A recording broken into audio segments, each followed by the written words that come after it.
Welcome back to our special program on the Paris attacks. Europe has had an almost unprecedented number of terror attacks over the past year, but no country has suffered more than Turkey. Francis Collings has this report on how authorities are trying to contain the threat. Bu örgüte yönelik yurt içinde yaptığımız operasyonlarda 1000'e yakın kişiyi örgütle bağlantısı olduğu gerekçesiyle gözaltına aldık. Çok sayıda mühimmat ve malzemeyi de ele geçirdik. Uluslararası planda Daesh'le ve bu örgüte katılan ya da katılmaya çalışan yabancı terörist savaşçılarla mücadeleye etkin katkıda bulunuyoruz. Special forces raiding the homes of suspected Daesh members, uncovering some of the group's hideouts in Istanbul. TRT World has obtained exclusive footage from Turkey's counter-terrorism unit. They say they've arrested thousands of people and seized many weapons, including homemade bombs.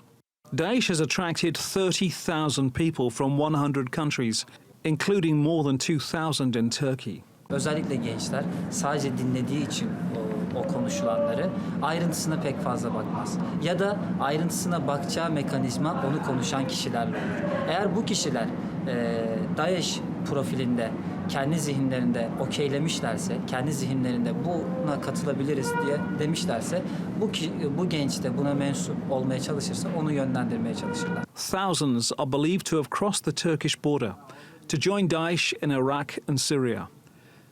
But Ankara says it's intercepted and deported more than 3,500 others, including Brahim al-Bakraoui, one of the 3 suicide bombers who attacked Brussels airport in March. Bu kişinin yabancı terörist savaşçı olduğu yönündeki uyarımıza rağmen Belçika terörizmle bağlantısını tespit edememiştir. Turkey has suffered from more Daesh attacks than any other European country, although the group has never claimed responsibility for the atrocities. Daesh is accused of having killed 223 people in the last 18 months in Turkey. But despite having suffered terror attacks and being under a state of emergency since an attempted coup in July, for the people of Istanbul, life goes on, even though for some that means feeling scared. Fazlasın abi şu anda bir bomba patlasa ölürse şüpheli yani. İnsan şüpheleniyor yani kimi görse yabancı bir iş görse şüpheleniyor. Yani burada korkarak geziyor yani pazarda. Yani pazarda korkarak geziyor. Ama işte hükümetimiz sağ olsun terörle mücadele yapıyorlar. Huzursuzluk var milletin içinde. Ama terör olmasa herkes huzurlu şekilde evinde otursa, millet gezse dolaşsa daha iyi değil mi? Sonuçta yabancı insanlar geliyor Türkiye'ye. Turist olarak geliyorlar. Böyle şeyleri gördükçe kaçıp gidiyorlar. Ne oluyor? Bu sefer Türkiye ekonomisine yansıyor. With Turkey intensifying the fight against Daesh, many people here are hoping for success, so they might return to living their lives free of terror. Francis Collings, TRT World. Well, joining me now in the studio is Ahmed Al-Buray. He's a lecturer at Istanbul Aydın University. Thanks so much for joining us. Thank you. There really isn't a person in Turkey who hasn't either directly or indirectly felt the effect of having Daesh in Syria, Iraq, and here in this country. How do you personally feel about the threat Daesh poses in these borders, in Turkey itself? Extremists, whether they're Islamist, whether they're of any color, are a threat, an existential threat to the people, to the population of any area. And for Daesh in particular, these people, they do not have a clear mentality to coexist with the other ethnical groups in the region. That's why they constitute a genuine threat to the whole people, and that's why Turkey unequivocally will go on in the process of cleansing them, of getting rid of them, of cleaning them. But the point again is whether the international community has sincere quest in this, and whether they're working hard to help Turkey to do this, or they just looking for political games on the ground with the Syrian regime from the one hand, and with the Iranians, with the Russians. They have a kind of unclear agenda in the Middle East. That's why groups like Daesh, like ISIS, do have the habitat in this region. Help us understand, there seems to be an anomaly here because Daesh tends to bask in the glory of the attacks it's perpetrated, yet it's never claimed responsibility for attacks Daesh is said to have perpetrated in Turkey. Why is that?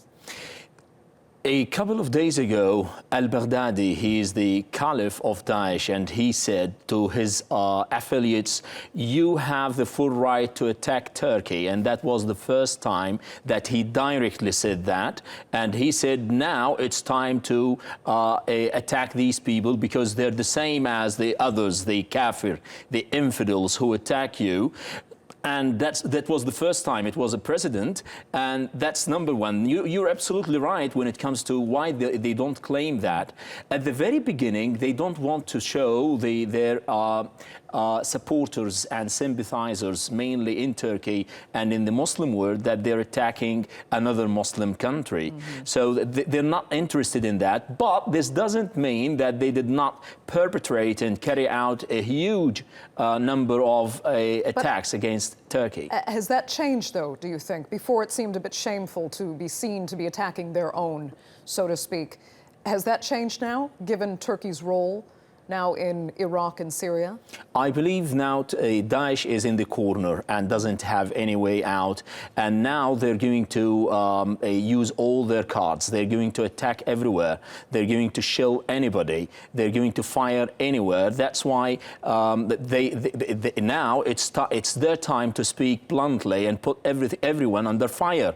And that explains why they're attacking Turkey and saying it apparently to the whole world that we're going to attack anybody who attack us, because their stronghold, their last haven, is being attacked, and Turkey is seriously interested in eradicating and uprooting them from the whole region. And as for that battle, the battle for Mosul, is it proceeding how you expected? And if it succeeds, some say it will only be like cutting one of the heads off a hydra.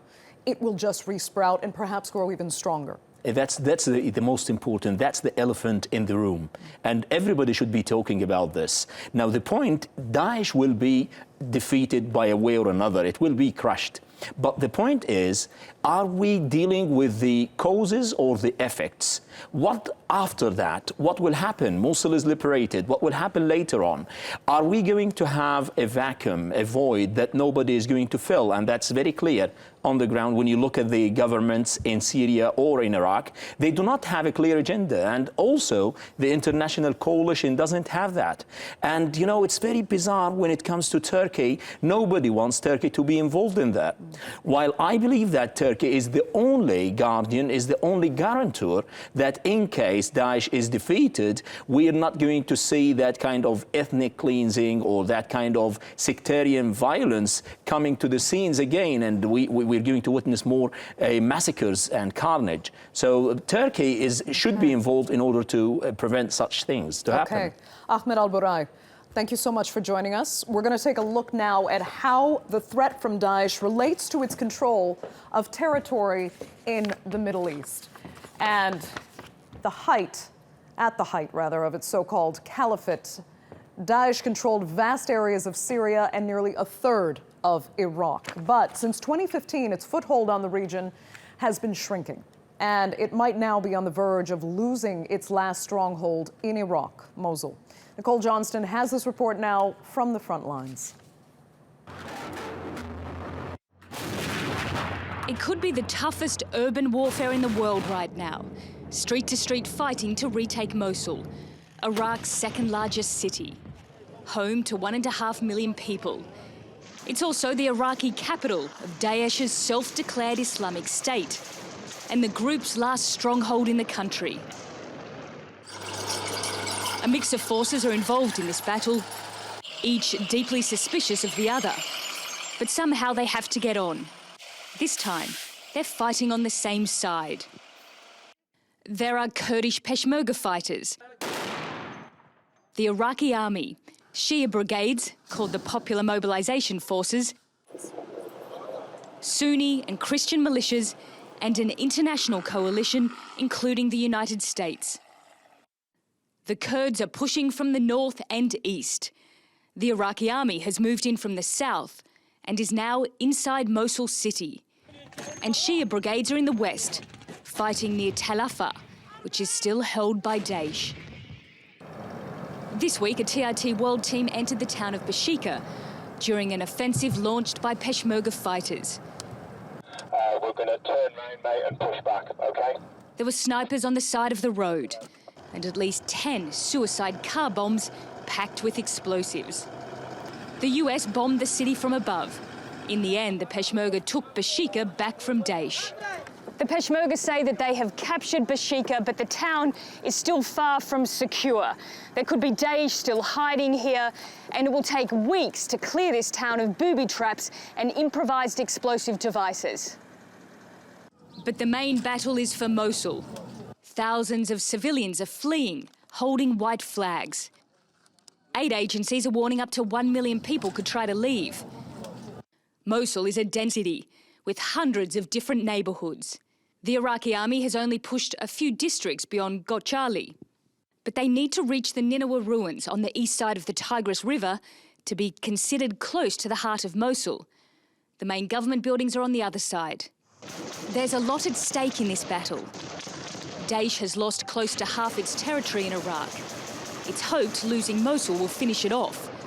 It would also be a symbolic victory. Abu Bakr al-Baghdadi declared his so-called Islamic State from a mosque in the city. And then there's the future of Iraq. What will happen after Daesh? Who will move into the power vacuum left behind? And how do you unite this country? Many fear that when Daesh is finally defeated, the different forces and communities involved in this battle could turn their guns on each other. Nicole Johnston, TRT World, Northern Iraq. Let's get more now on the battle from Mosul from our correspondent in northern Iraq, Zaina Awad. Hi, Zaina. We just heard a very thorough explanation of what's happening on the front lines there from Nicole. So take us through the issues posed now by the aftermath of this fighting, arguably as difficult to manage as the military battle has been.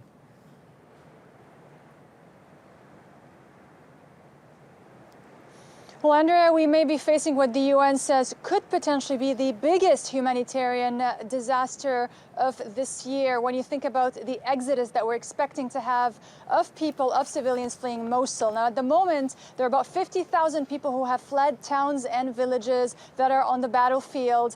They're filling up IDP camps in this part of Iraq where we are, and more are being built. So there's a huge cost to the civilian population that are being made refugees inside their own country. There's also an environmental concern. We were in Qayyara, close to Qayyara a few days ago, now that's south of Mosul, and we were engulfed in a black cloud, and that's because before Daesh was forced to flee that area, which is now liberated, it set oil fields alight, and they're still burning till now. So you can only imagine the environmental cost and the medical issues, cancer, respiratory diseases, all sorts of diseases that are of great concern to the people living in that area. There's also cultural destruction that has taken place. Now, we heard from the Iraqi army on Sunday. They say they have finally liberated the historic city of Nimrud. This is a city that's a UNESCO World Heritage Site. It's about 3,000 years old, and Daesh razed it to the ground last year. There are lots of issues once the battle is finished. Once Mosul is liberated, there are a lot of issues that are facing Iraq as it moves forward. So what are the first steps they can take as Mosul is hopefully being retaken completely from Daesh?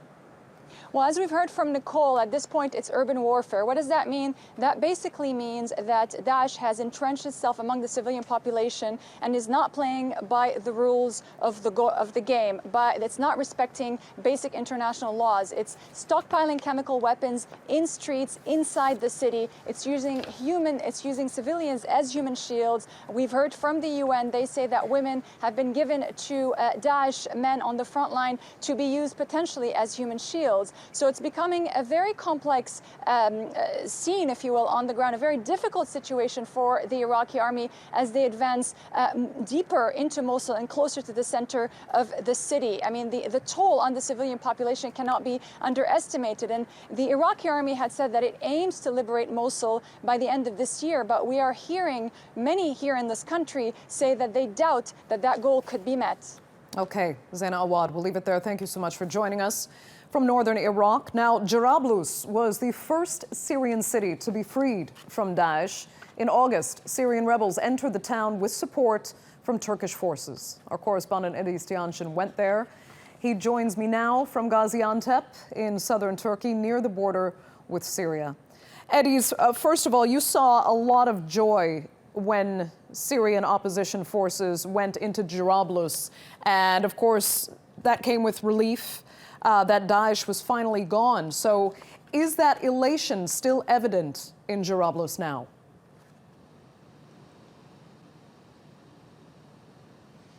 Well, most certainly. It was some 80 days ago when the Free Syrian Army fighters, along with the backing from the Turkish military, first entered Jarablus. And once they captured and secured this town, it quickly became a stepping stone, a stronghold for the FSA, from where they could continue on with their advances on the ground, capturing more ground from Daesh. And soon enough, they've managed to cut the contact Daesh once had with the Turkish border. And I can say that was probably one of the most significant achievements of this operation. But even though they have managed to repel them from all of the positions along the border, they still haven't pushed them far enough. We can see that a lot of the intense battles is now focused on the town of Al Bab, which is only about 30 kilometers. And both the Turkish military and the FSA think that they need to push back Daesh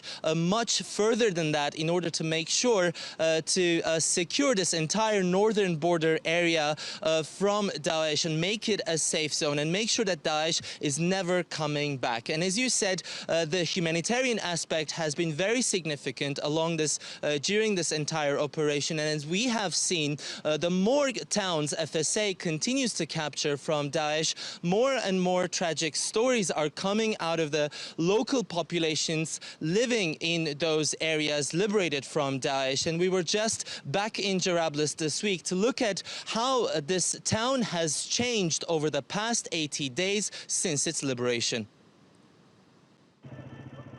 A lively marketplace replenished with food and supplies, and scores of people walking in the city center. They are all signs of liberation from a tyranny that ruled Jarablus up until 80 days ago and oppressed its residents both economically and psychologically. Just before a couple of months, with Daesh here, it was nothing like this. You know all the rules for clothing and beards and such. Nobody wanted to even leave their homes. Everybody was scared. The city's economy is also benefiting. This shopkeeper can now trade with other neighboring cities and also has more customers. With this recovery, some residents have finally found jobs. Assad Hussein was among the less fortunate during Daesh rule. He did not have work or enough food for him and his family. It was impossible to find a job when Daesh was here. We went through really hard times. We had nothing to eat. Women would collect whatever edible plants they found in nature, or we just had some bread. Look at my hands. I lost all my muscles in that period. We all got weaker. The civil war displaced Assad and his family. They came to Jarablus seeking safe shelter and found this makeshift house. He and his brother live here with their wives and 11 children. But without windows, power or heating, winter is their toughest time. Most people living in Jarablus are relieved to have survived Daesh oppression. And many now have access to basic necessities and even jobs, but life is still far from normal. Many say there's a lack of basic infrastructure and services, as it's taking time for the new civil administration to build capacity from the ruins left by Daesh. Turkey has backed the construction of 3,000 homes in Jarablus. It also added the city to its electricity grid and continues to provide regular food aid. Its latest contribution was to repair one of the main wells that was damaged in the fighting with Daesh. In a few weeks, water supplies will extend to villages outside Jarablus as people begin to look to the future. It is Tianshan, TRT World in Jarablus, northern Syria. So, Edis, how is this operation in Jarablus contributing to the wider fight against Daesh?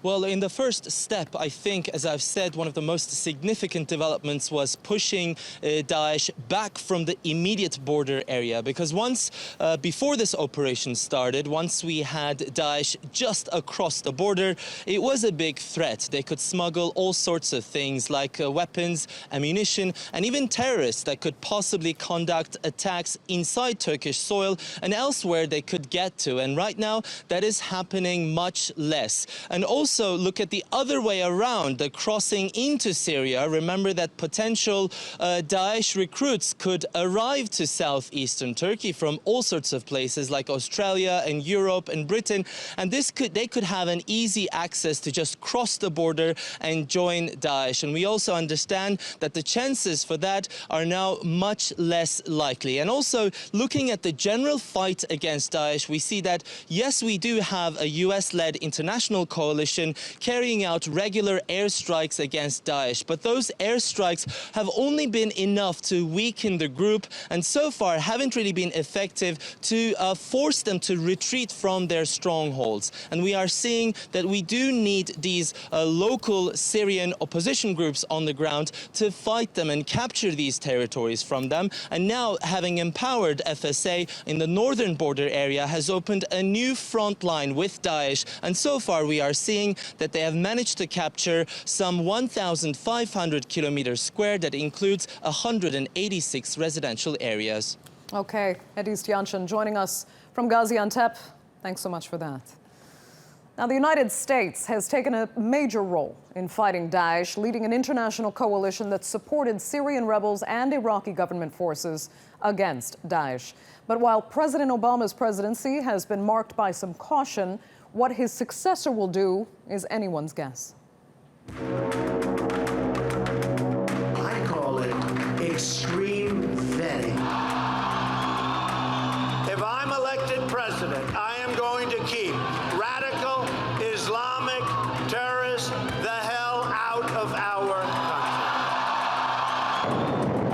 country. I say the first thing we have to do is get rid of ISIS before we start thinking about Syria. Your 2 minutes I don't is up. like Assad at all, but Assad is killing ISIS. Russia is killing ISIS, and Iran is killing ISIS. And those three have now lined up because of our weak foreign policy. If Russia and the United States got along well and went after ISIS, that would be good. We should have never let ISIS happen in the first place. And right now they're in 32 countries. Saddam Hussein was a bad guy, right? He was a bad guy, really bad guy. But you know what he did well? He killed terrorists. He did that so good. They didn't read him the rights. They didn't talk. They were a terrorist. It was over. Now, Iraq is Harvard for terrorists. If you want to be a terrorist, you go to Iraq. It's Harvard. Well, joining me now from Los Angeles is Majid Rafizadeh. He is the director of the International American Council on the Middle East. Thanks so much for joining us. Now, Trump, of course, never outlined a plan on how he'd defeat Daesh, but he repeated over and over that Daesh would be defeated. He even claimed he would not hesitate to, if I can use this term, bomb the crap out of them. He said something a bit worse. But do you expect him now to deliver on that promise? Thank you for having me, Andrea. It's a great question. The issues that become more clearer if we wait 6 weeks and see what kind of advisors Donald Trump is going to appoint, particularly to key White House positions like the Chief of Staff, Secretary of State, and Defense Secretary. Then we have a clearer pictures of what kind of policies will be actually implemented. But based on the advisors and current advisors and Trump's website policies about ISIS, I think the issue is based on the issue of fighting ISIS is based on different platforms. One, using local fighters to battle ISIS. Secondly, to use regional allies in several countries which are involved in fighting ISIS, and also allying with other powers and creating a the international military joint cooperation in order to fight ISIS. So these are three platforms that are being listed and are being repeated by the current advisors of President-elect Trump. Okay, Majid, a lot of his military approach, though, will have to come from his Secretary of Defense. Do you have any idea who that might be, what strategy he or she might impose, and are you expecting something along the lines of, Donald Rumsfeld to George W. Bush? Andrea, the current candidates for Secretary of Defense are Republican, from Republican establishment and military officials. And it seems that if one of these candidates are elected, most likely we're going to have a Republican-oriented strategy. I don't think we're going to have military boots on the ground because this is not popular in the U.S. among the population. So it's going to be more U.S. playing a supporting role in fighting ISIS, again using regional allies. And I think it's going to shift a little bit towards more friendly relationship with Arab Gulf states, Saudi Arabia, with Israel, with Turkey. So there's going to be, I think, again, Republican-oriented strategy to fighting ISIS. But we shouldn't really, I think that it's going to completely eradicate ISIS anytime soon, because ISIS, again, is spread, as you know, in several countries. And I think the main tension is really the Syrian conflict. And as long as the Syrian conflict is going on, we're going to have ISIS in the region. Okay, Majid Rafizadeh, thank you so much for joining us there. Well, that's all we have time for. I'd like to thank you for watching our special program marking 1 year since the Paris attacks. We'll leave you with some pictures, particularly from France. Thanks for joining us, and goodbye. Nous ne les oublierons pas.